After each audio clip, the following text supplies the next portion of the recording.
Welcome, everyone, through all time and space to an all new episode of Weebs on the Weekends, a podcast where we break down the anime news highlights of the week and give a retrospective look at anime that premiered 10 years ago. On today's episode, we'll be covering the news from the third week of February 2021 and give our thoughts on the first three episodes of the 2011 anime Tegamibachi Reverse. My name is Jay Johnson. I'm a part-time weeb and full-time English language sensei, and with me, as always, is my co-host Sam Martinez, part-time weeb and full-time automail mechanic. Now, Sam, we are basically halfway through the anime winter season for this year, and there's some anime that we've dropped, some anime that we're still watching. And I would like to issue an apology, but I'm not that kind of person, so I'm not going to say sorry. But Oh, you're gonna say sorry, not sorry? Is that what you're doing right now?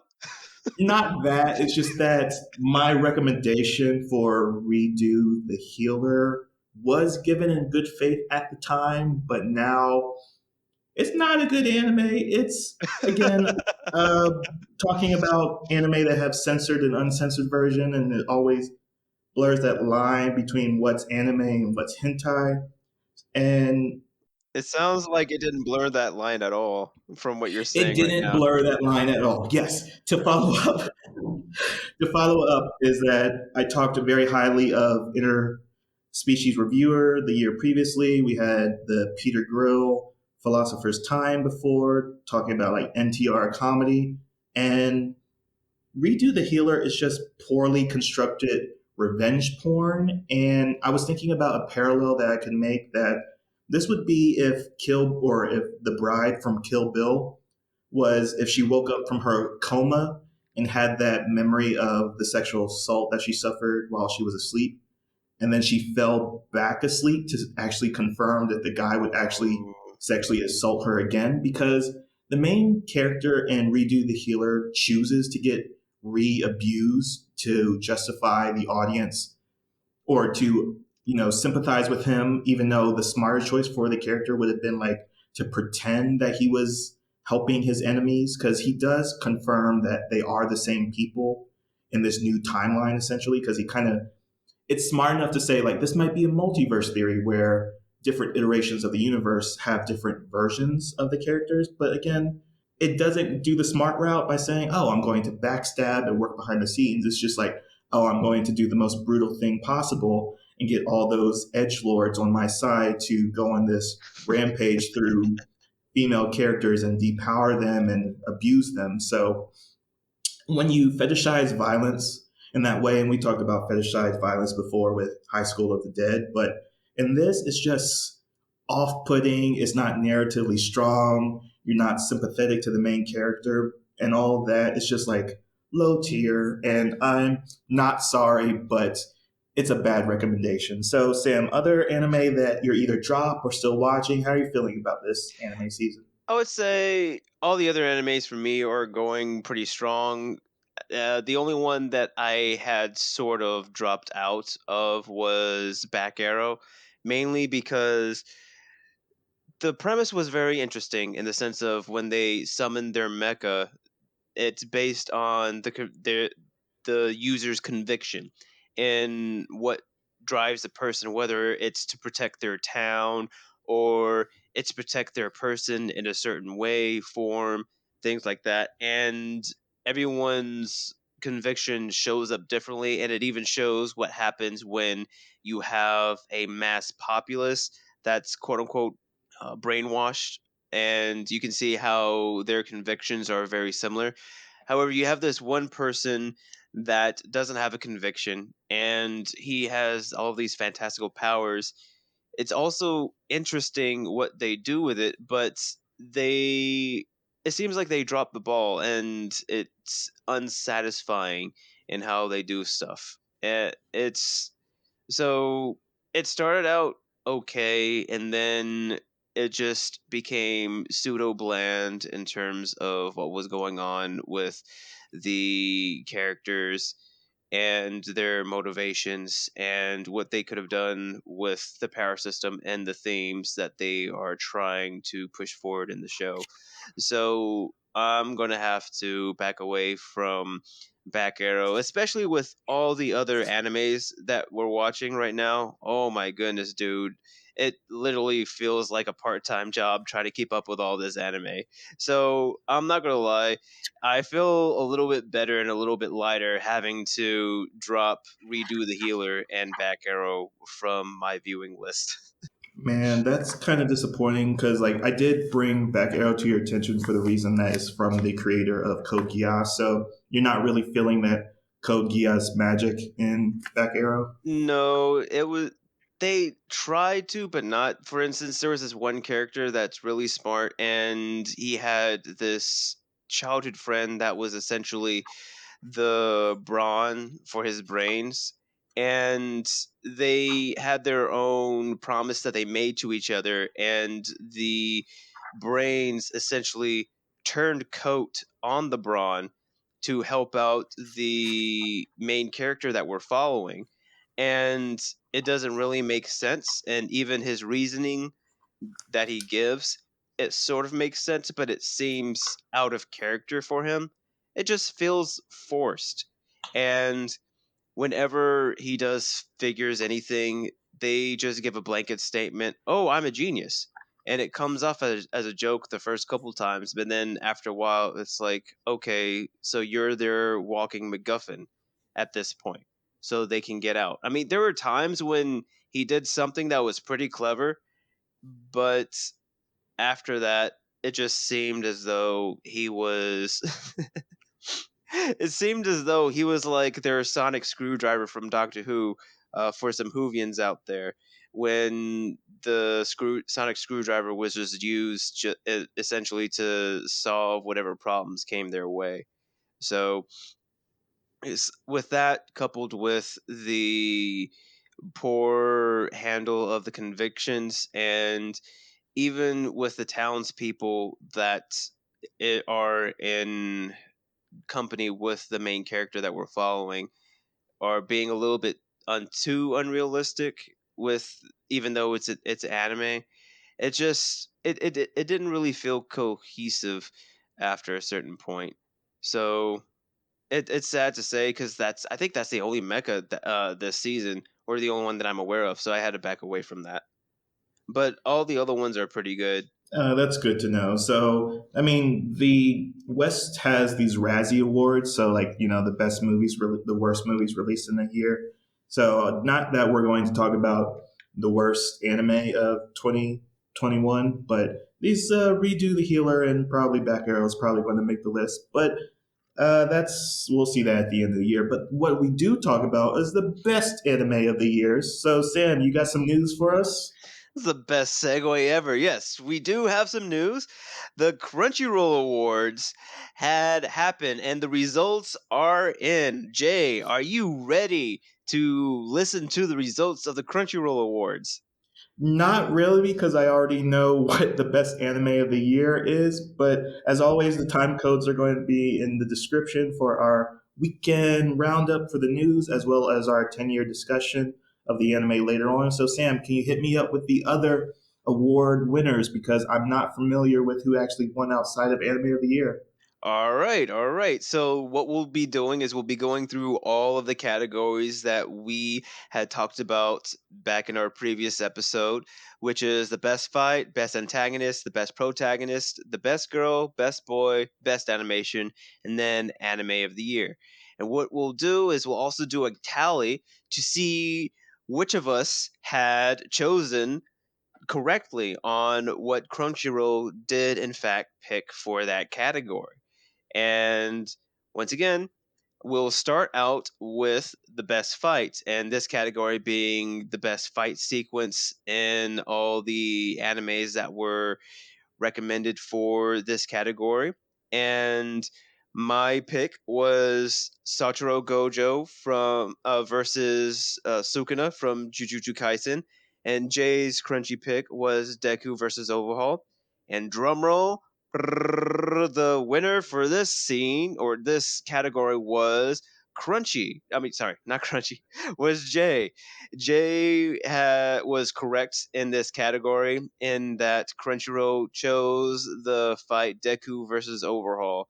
And Jay starting off with a good foot, a pretty good lead. How do you feel about Crunchyroll choosing your pick, Jay, in the Deku versus Overhaul. It's very unfortunate, and we will talk about more about My Hero Academia in the spring season, because finally fifth season of the show is premiering, and the manga has had a somewhat of a hypeness going on because it just ended a recent arch that has been going on for quite a bit of time, and Horikoshi has said, commenting on that, it he's writing basically towards the end of the series, so we are expected to maybe see the end of My Hero Academia very soon. But of season four, where this fight takes place, is just the highlight and standout of the season, and it's kind of just disappointing to say that the best part of the season was this fight, even though Overhaul as a villain is outstanding. He stands out above the other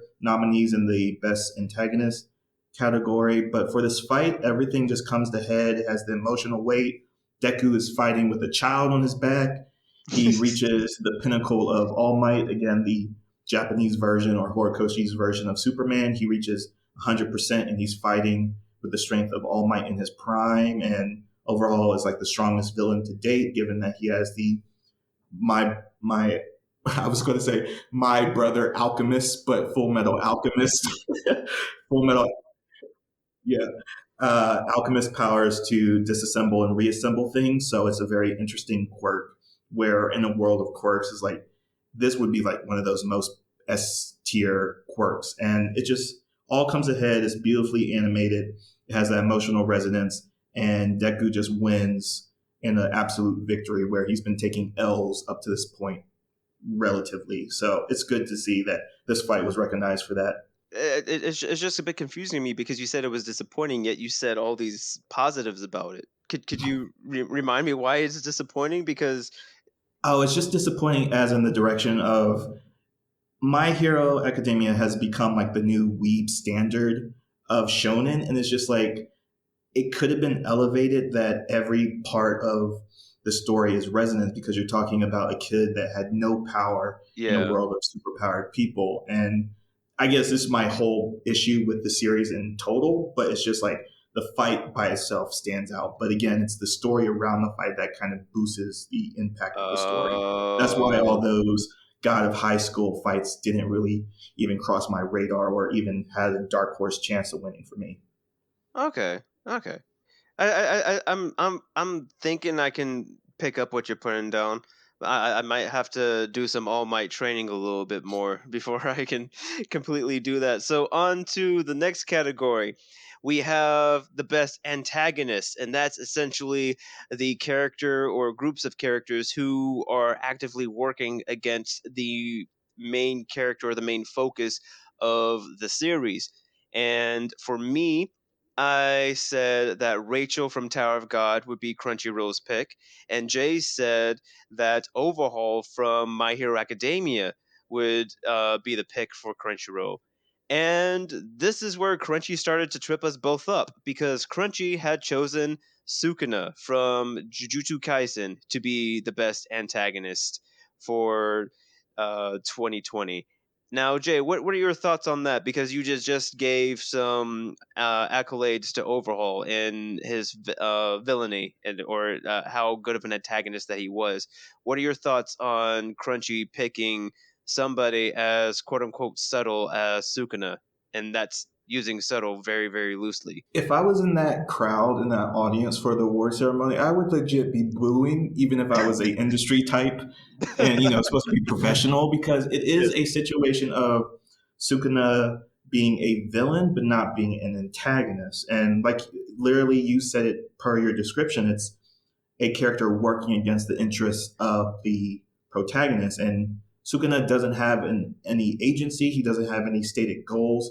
He's somewhat of a troublemaker, kind of in the same maybe narrative drive of Loki in the Marvel I was Marvel. about to say that we are using the same brain cell right now.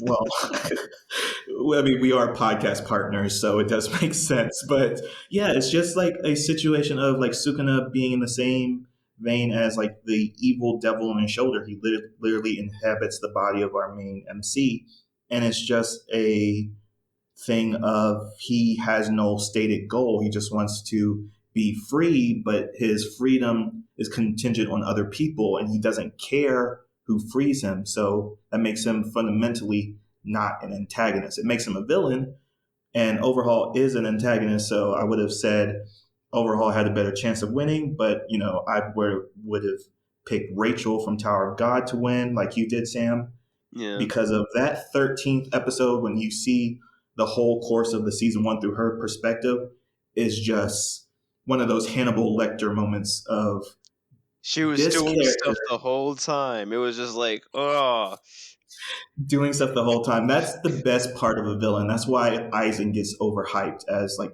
anime's best villains. Is that villains that work behind the scenes and have that persona that they show to the hero, and then that twist. And the twist for Rachel is pushing, and it's just beautifully done. So I'm disappointed. Boo would be would be me in the crowd. I would say just to be pardon me for this pun, what you said, like a little bit of devil's advocate. I would say that with Sukuna, his options are limited in the sense that Itadori would has the ability to take back the driver's seat, comparing him to the Hulk. Whereas when Bruce hulks out, he has a hard time getting control back from the Hulk, whereas Itadori, he doesn't have that problem. He can let Sukuna out and he can put him back in his place. I mean, granted, with the more fingers that he gets, it's a little harder, but he still ends up being able to do that. So I can see why, if he does have any agency or if he does have any goals, it's harder for him to do said things because of his current situation. And because Itadori's goal is the same goal as the other people that he wants to recruit, he doesn't really have to do anything. He still wants to resurrect him. And as you said, he doesn't really have a preference as long as he gets all of his fingers, all of his body. So it's it kind of works for him because he doesn't really have to have an agency because he has other people acting as his agency on his behalf. So it seems as though he's being a lazy antagonist in that regard. But again, just wanted to play devil's advocate there. So we're going on to the next category, which is the best protagonist. Again, this is the person that the main story focuses on, and basically their goal and their story within the series. And Jay's Crunchyroll pick was Itadori Yuji, and my pick was Itadori Yuji as well.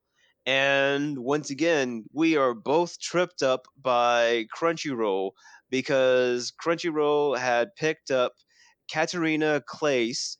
I think I'm pronouncing her name right. I hadn't seen the anime that she's in, which is My Life as a Villainess, All Routes Lead to Doom. Now, Jay, I'm not familiar with this anime.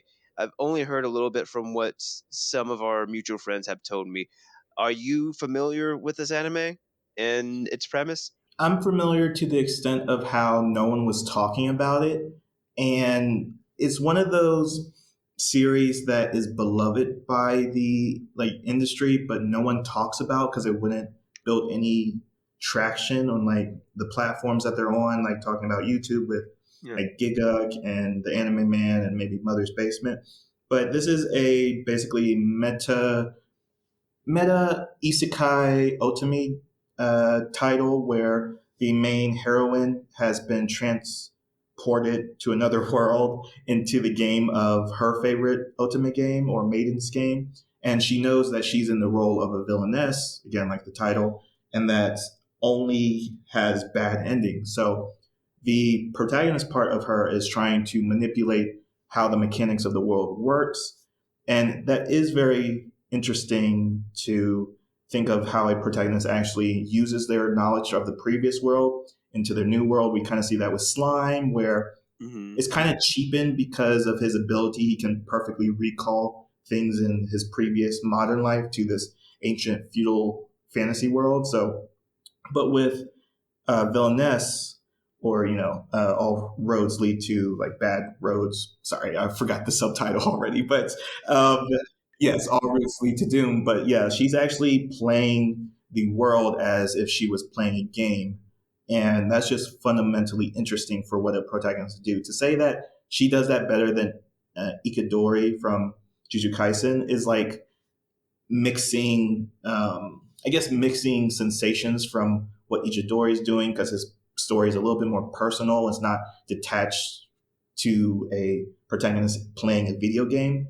But I understand this pick. It's interesting that you use Itadori as a comparison because with both of them in this case, they both know that the end of the road leads to death for both of them. Whereas with Itadori, it seems as though he has better sway, or yeah, I would say it seems as though like his possibilities are more bright because he doesn't necessarily know how it's going to happen. So there's always that possibility that he can overwork the old heads that want to execute him. Whereas with Katarina, as you said, she's played this game multiple times, so she knows all the routes end. So, like with her, the stakes are a bit higher because she knows what's going to happen. She knows each and every exact scenario. So you get to feel those stakes and those that pressure for her to try to outwit the mechanics of the game that she resurrected in. So it's very interesting that they sort of took the world God only knows and sort of made it more practical, or yeah, I would say that would be it, making it more practical rather than oh, just use ultimate game skills in real life, whereas you have to use ultimate game skills to survive. So I would definitely try to look into that if I have time. Maybe not this season because of all the anime, but possibly some other season. So, on to the next category that we have. We have Best Girl, which is essentially choosing the female character, lead or side character, and whether or not she's the best waifu material, or the most loved, the most supporting, or the most wholesome. Essentially, the one person that everybody likes, that's the female character in this show. For me, I thought that Crunchyroll was going to pick Kaguya Shinomiya from Kaguya-sama Love is War, and Jay chose another female from that same series, which is Chizuru. And this is where I pick up and start getting on the board because Crunchyroll chose my pick, which is Kaguya Shinomiya. So, Jay, what was your thoughts on Crunchy picking the more main female lead rather than the supporting character lead? Best girl and best boy feels like the most deserving of like the populist vote. So, I mean, anime of the year kind of falls into that same vein, but for best girl and best boy, it's like very subjective. It's like probably the most subjective categories because it's really up to the individual to tally what they find attractive with a character, be it their design, personality, their actions, their speech pattern. So all these things like best waifu or best husbando just really comes down to the individual voter. And it feels like the populist vote would have been Chizuru because of how Rent a Girlfriend was just popularized and had so much endearing characters because the story takes place in college versus high school or middle school. So the characters feel a little bit more well rounded. They feel a little bit more real because they have like small things like sexual uh, fantasies like during a normal conversation. And it feels like that cringe series because every weeb has these very awkward stories in their past, or maybe just people in Yeah. general just have these awkward stories. And this series really sells that. And Chizuru just stands out being a professional girlfriend. You know, in Japan, you can hire people to provide certain services just so like, oh, let's go on a date, handhold, or watch a movie together. It's like a booming industry now and Mhm. has always been in Japan. They're a little bit more concerned with appearances and like attaching themselves to strangers because they can't find anyone in their real life. So it feels like very much a Japanese story being told. So it just felt more resonance that it might hit up the populist vote for say, oh, this is actually anime and this is best girl. So that was why I felt that. But maybe I should have went with my heart because in my heart, it was Kaguya-sama like you, Sam, because you went with your heart. I went with my head. No, and that was something that we talked a little bit about last time. How basically best girl and best boy was sort of like a reflection of society and what the people at the time are sort of gearing towards. And that's another point that you brought up that I'm glad that you did, because, and my apologies for mistaking Chizuru from the wrong franchise, but when you said that Chizuru's from Went to Girlfriend, correct? So the fact that you said that it's more of a Japanese story, I think most of the people that participate in the Crunchyroll Awards, it seems as though they're more American. Am I right in saying that? So then, in that regard, it would make more sense that they wouldn't resonate with Rent a Girlfriend a little bit, just because they don't necessarily understand the nuances and the social, I would say the social conflicts that Japanese people have, and why Rent a Girlfriend would resonate so much as it did. So that's definitely that's definitely an interesting point thinking about moving forward. So on to the next category that we have. We have best boy. So a little bit of what we talked about for best girl. Just shift all those focus and energy and ties to their male counterparts. And my pick that Crunchyroll would pick was Shoyo Hinata, and Jay's Crunchyroll pick was Legosi from Beastar. And who did Crunchy pick? None other than our boy Shoyo Hinata. So, Jay, thoughts on Crunchy giving your boy a little bit of the spotlight? It's really sad that all your wins are because I didn't go with my heart because Shoyo is so best boy that it hurts. And it hurts me. And again, I called him by his first name again, Shoyo, but I'm just like, yeah, Shoyo Hinata. It's just that his character arc in the fourth season, it's subtitled To the Top, just resonates so well. It's like I would be happy if this is the last that we see from Haikyuu because, for one, the manga ended last year, and it's just so satisfying to his arc coming from a bumbling, isolated kid that loved volleyball to a well-rounded player in a high school team. And I haven't gotten a chance to go through the manga yet, but where it is headed, I see that we probably have maybe two more seasons of it. So I'm excited to look forward to it. But he's best boy, and this was his best season, even though it's a sports team series. So like everyone gets their moment, but his moment was so it outshines everyone else. And the only reason I picked Legoshi is because he's a furry, and looking at again the board of the Crunchyroll judges, it just felt like, oh, this is probably the most likely award that Beastars is going to win. So I gave it to Legoshi. No. And as we said before, look, in the previous episode, you did give good, solid arguments for Legosi.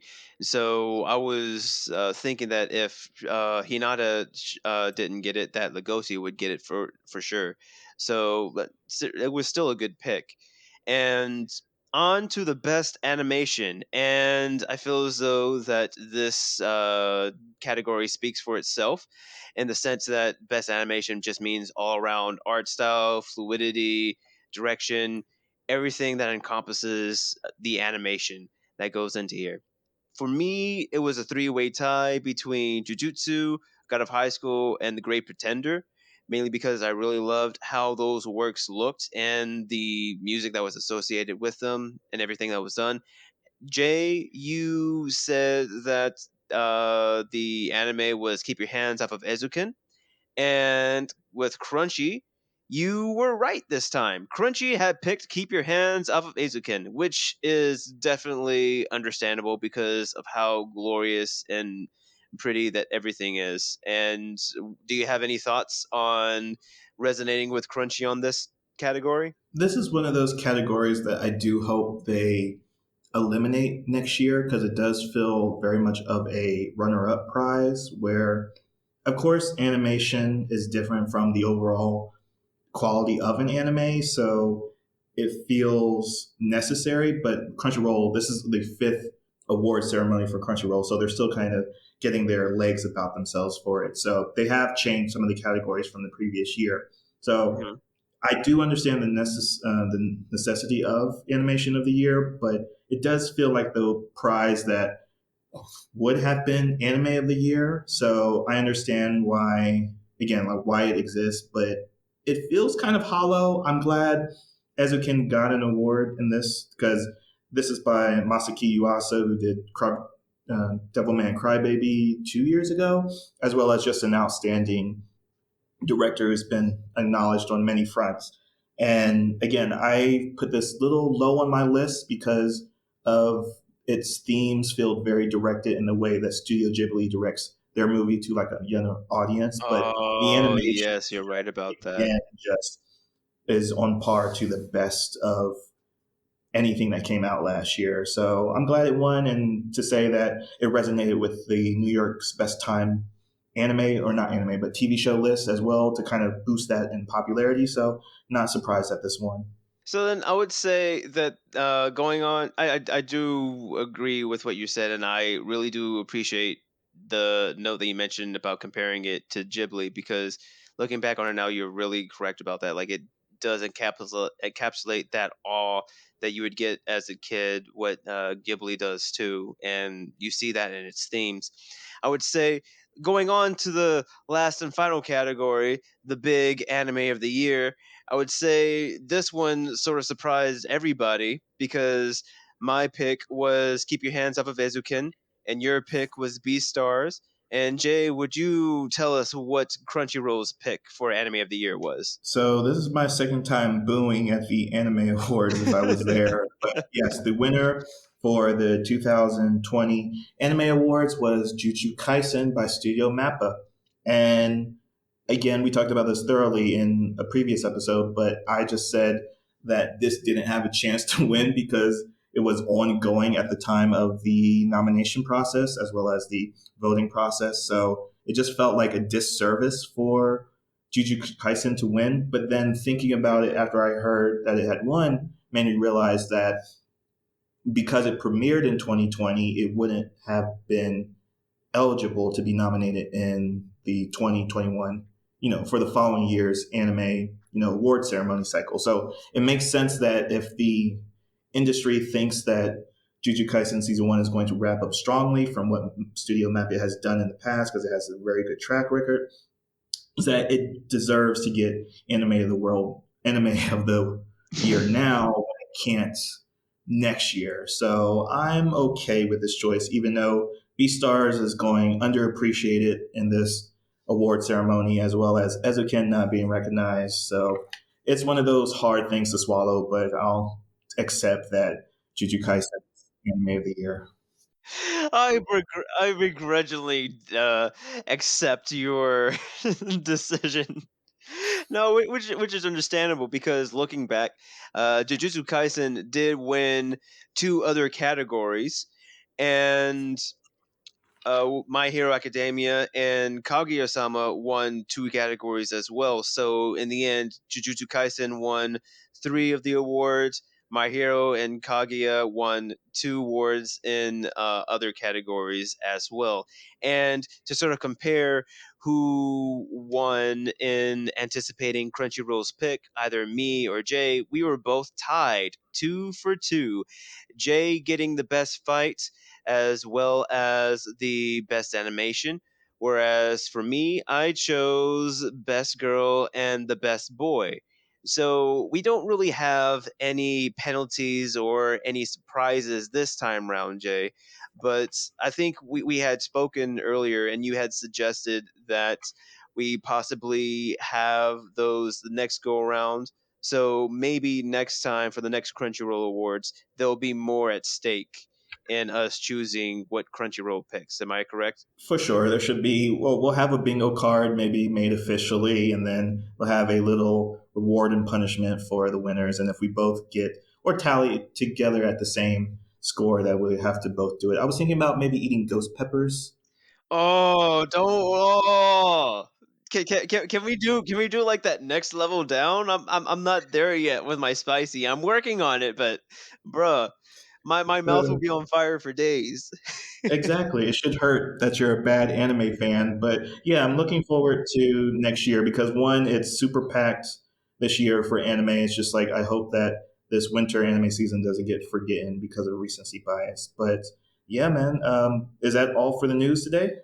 That is all for the news. So, Jay, we are very interested in this week's anime pick. I'm a little bit confused because it's a sequel, but not a sequel. Can you explain a little bit with that? Yeah, of course. So this is our 10-year review of a series called Tegamibachi Reverse, and yeah, the reverse is technically a second season, but in my estimation, it is total season one and season two are 50 episodes. And if you look at this anime adaptation, because it's based off of a Japanese manga, was animated by Studio Peridot Plus, which is like an offshoot of Studio Peridot that has like a long history of doing these shonens. Is that this series has kind of just been lost to time, and I think the main reason for that is that season one just completely would disinterest you from continuing the series. So want to talk about season two, Reverse, now because Reverse is the villainous organization that they introduce sporadically in season one, but is the main focus of season two. And the first episode of this season basically drops you in the middle of the action of the cliffhanger ending from season one. So it does have this hard connect to season one, but in my estimation, it's a season that works best watching it first or out of order and then going back to season one. So it premiered back on October 2nd, 2010. So we are far past its 10-year anniversary, but that's okay. And the story centers on a young man named Lag Singh and his dingo, familiar somewhat, who works as postman in a land that is illuminated by an artificial sun. It holds in the category of supernatural and steampunk with a PG-13 rating. And this story is fundamentally interesting for the reasons of there are these mechanical bugs that scour the darkness, and this world really isn't post-apocalyptic. It's just a fantasy world where the sun has disappeared and following these mailmen who deliver letters. So you think that's a fundamentally uninteresting idea, but what it does do is that it focuses on the characters in the world. And this is a world that's disconnected from each other because of these bugs that can steal people's memory. And memory, the power of memory is what's really emphasized here versus the power of friendship. But Sam, how did you feel dropping into the series? Because you didn't watch season one. So did it feel jarring? Did you have issues with it? Did the magic system not did the magic system not really sway with you because it goes hard into the magic system? I would say I had fallen for your trap in the sense of you had mentioned earlier where you would watch season two first and then go back and watch season one. And it sort of reminds me a little bit of the Gray Man in that regard, whereas I think you might have mentioned it earlier too, where this is one thing that I got like after flipping back and forth between season one and season two was that it gives a good fundamental basis for the world, but there is a bit of padding that's a bit unnecessary in the sense that again you said that this story it follows this the bee, which is essentially the postman, along with his dingo, and it takes an episodic approach to it, whereas each episode sort of focuses on the bee establishing this connection this person had through memories, through the letter, through another person.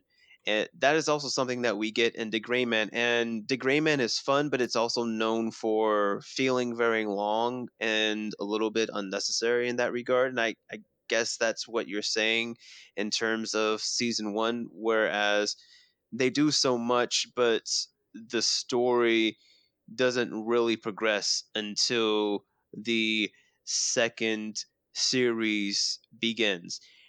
For me, as you said, you were able to, when you dropped in, the story was able to, you were able to digest what was going on. They explained what the letter B's were, they explained what marauders were, what their jobs are, how they worked against each other. They also explained a little bit of what the organization was, and that they were trying to overturn this government force, which the letter B's worked for. So you had this concrete goal. However, I was having an issue with understanding how the power system worked because I couldn't really understand. Because, like, for me, if I didn't really understand the rules of the magic system, I don't know whether or not the characters are operating freely within that world. I need to know how to take it, whether or not it's trying to stay strict to the rules of the world, like how Full Metal Alchemist does, how they're really strict with their magic rules, or whether or not it's something like Harry Potter, where the rules are a little bit more loose. For me, that's how I necessarily need to take the show. For instance, it was almost like dropping in, just to do another comparison with just dropping into Shippuden, right? You get to see these ninjas do all these fantastical things, shoot fireballs, bring meteors from the sky, and then you basically see them fight, and they're like running on walls and walking on water, and without seeing the rules of the world being laid out in Naruto, for me, I would get lost in the sauce. I would just say, what is going on? It doesn't seem like there are any rules. But if you go back to Naruto, you know they're operating within those rules, and that the people who can bring meteors from the sky, they can just operate those rules on a higher level. So when I was watching the show, I just had to toggle back between the first three episodes of the first season, and that was all I really needed, was just those first three episodes, and I was good to go. And I really do appreciate what they try to do with the themes of memories and the letters. It felt very much like Violet Evergarden, wouldn't you say? Yeah, Violet Evergarden and Kino's Journey. I think those are like two comparable series to this. Okay. And again, it was just and after learning more about the power system, it really helped me understand the themes that they were trying to push a lot more, because then I understood the severity of Gouch, or Noir Suede, the main marauder that Lag is trying to follow. Essentially, Naruto his Sasuke and bring him back to the city that they were in. And I was, again, just understanding the rules and how they work and how they operate, because, correct me if I'm wrong, the mailmen have certain weapons. I think it was the rocks with the mosquitoes in it, amber, and they used these guns in order to protect themselves from the bugs as they go from one city to another.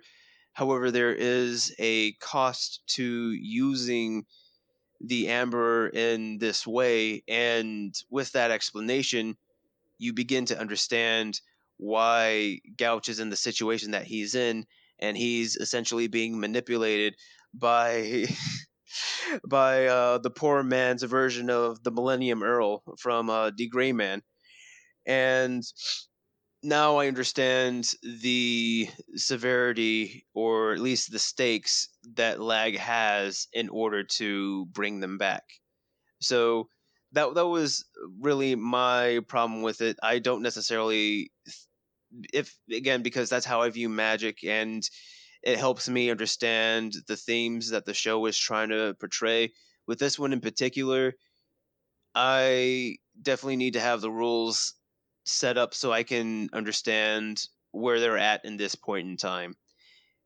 Because again, it just helps me realize whether what route they're trying to do, whether or not they are trying to be hard or they're trying to be fast and loose about it. And again, I just really do like what they do with the memories, especially with lag in his eye in order to see the true heart of whatever letter or object that he chooses to shoot with his amber eye. That's really good. And propagating the themes of the story. I also, again, just touching on as you mentioned earlier, the human connectivity. I really appreciate the the two bakers in episode 2 and how regular that they were, because the first few episodes it feels very much like an anime and everybody acts in anime fashion in an action adventure, and you have these two regular bakers and they act human. They have this half naked child come into their home and they act like adults. It was just a bit of a fresh air. Yeah, and that's the second episode. So if you're looking at the 3 episode structure to the season, it's very much and it's something that I think is the main source of your complaint with the series is that this just feels like a meditation on the power of memories. So, like in that second episode you're talking about, you're just talking about people that are just sharing like these very genuine human exchanges, and they're not fantastical in a fantasy world. People that live in a fantasy world would be just normal people. They just live in a fantasy world. So, this baker and his wife just accept that a strange girl has basically burgled their home, and thinking the girl is somewhat, again, because you're missing out on season 1, you don't know who this dingo or this companion or bodyguard to lag seeing our main character is. So you kind of get from just this first interaction with these normal people that you say, oh, this girl is strange. Maybe she's a cyborg, maybe she's an android, she has like magic hair. Yes. So you're looking at this very human story for these 3 episodes. And then on top of that, you get this very loose magic system. And like you said, like the difference between hard magic systems and Full Metal Alchemist and soft magic systems in Harry Potter. And it just feels like a mismatch of themes or genres. So you're looking at like D Gray Man comparison. It's like that, but also I'm thinking about what you said about Violet Evergarden and Kino's Journey. Like Kino's Journey has magic in it as well. Violet Evergarden might have magic in it, or it's just advanced technology. But I was thinking more of Girls Last Tour, which came out maybe 2 years ago, 3 years ago. But it's just a two girls surviving a post-apocalyptic world. They're soldiers, and it's just them surviving, and that's what the story of Letterby is about. It's just what people do in dire situations. It's about how they connect with people, their memories of other people. And in the third episode, there's like this childhood friend who's been disconnected from another childhood, or two childhood friends that have been disconnected from Yes. each other, and they basically reminisce through memories. They're like pen pals, but they're not able to actually meet in person. And then there's the introduction in the second episode of like a letter bullet, which Lag needs to basically put his own memories into the bullet and then shoot his mentor, Ghosh Suede. Again, in the first episode, we see that Ghosh Suede, his mentor, has lost his memory and has joined the Reverse organization, this anti-government terror organization. So you get this hardcore, concrete is what I meant to say, uh, goal, like you said, that takes you along the story because it's just a little bit more focused than season 1, which was just basically about Lag becoming a letter B, and then it's the same human story. So it feels that the slog of D. Grayman and the stories comes from the same place. Is that when the original animation was going on for the series, is because it caught up to the manga. So the Studio Peridot chose to keep in step with the manga's release. So the end of the second season is just rushed. It doesn't wrap up anything. Again, thinking about where the season is going after watching the first three episodes. Again, I kind of cheated knowing where the season goes, but that's okay. Yeah, cheating's okay, but it lends to the point of why season two is a better place to start than season one because it is a slog. It does feel bloated in places. It would benefit from a machete order of like taking out these episodes, putting these episodes first. Same thing with like One Piece and like these other shonen series that have like grand stories. They have an interesting world, but just take so long to tell their story. So all that comes about to say that in these first three episodes, it does pass my expect test. How do you feel, Sam? I would say, and I'm glad that you brought up the Dingo Girl again because when I first watched it, saying how like she had magical hair because I go in there and she's doing stuff with her hair.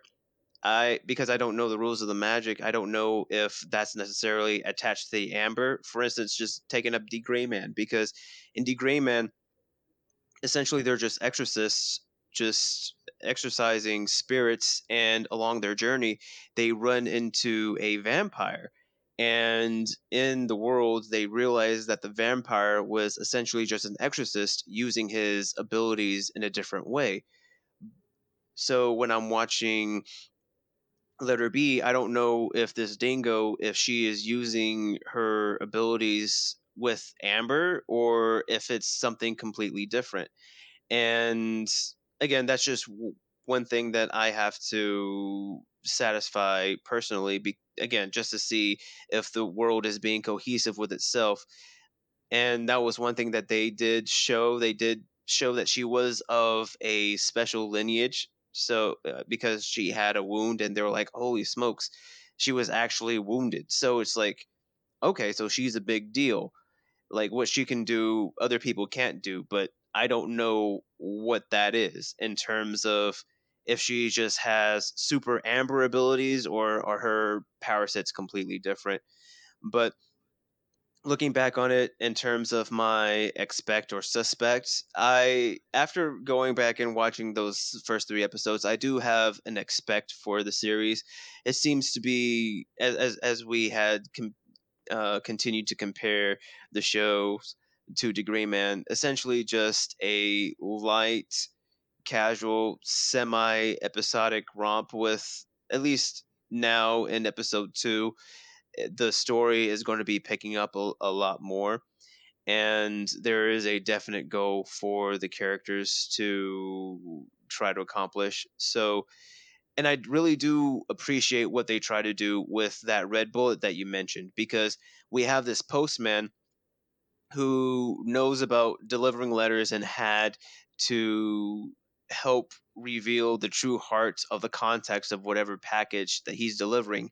And now he has to take the culmination of his learned skills and apply that to his own personal experience, because if he doesn't write the proper letter to give the proper feelings, then he won't be able to bring Ghosh back the way that he was. So it feels as though that there is a point to him going and seeing these people, because he is learning from these letters. He is actively learning from these letters and not just passively doing so. So with talking about the two disconnected childhood friends, he was trying to take aspects of their connection to see if it would work with his own connection, in that case, trying to learn from his experience. So even if it does seem like a letter of the week type thing, you feel as though that they still serve a purpose and it's not padding. So I do have an expect for the series, and now that I know the rules of the world, I can properly enjoy it if I do end up continue to finish the series. Yeah, right. So the other last thing to say about why I would suggest watching this series first, because again, the whole point of skipping season one is because it feels bloated to me, and that the other main weakness to the series is its use of CG.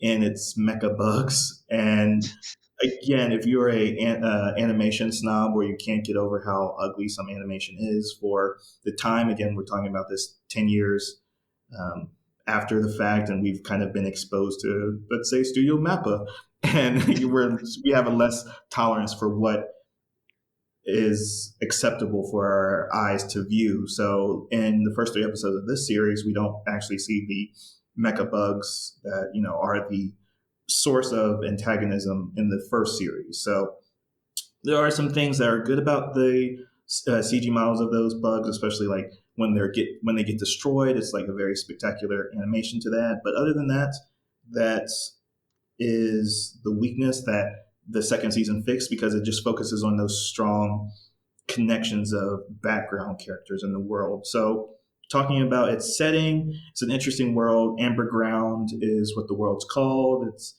the capital is illuminated by artificial sun. So there's this mystery of the world itself.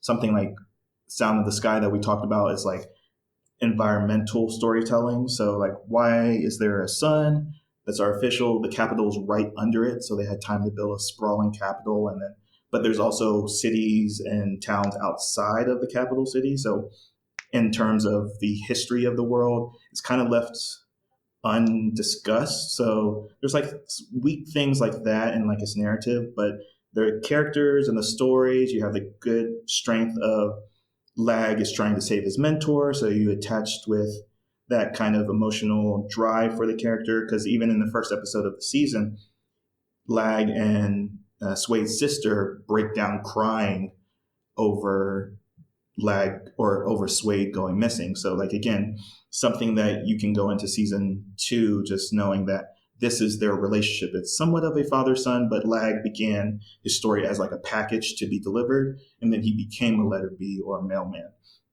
And then the characters, again, is like the number one strength of the series. So it does get an expect from me as well. So there's an expected series from both of us, Sam. So that wraps up our 10-year discussion of you see, now I want to just keep call it letter B, but it's Tagamibachi Reverse or letter B reverse in the English. So, Sam, before we wrap up the episode, do you have anything to say?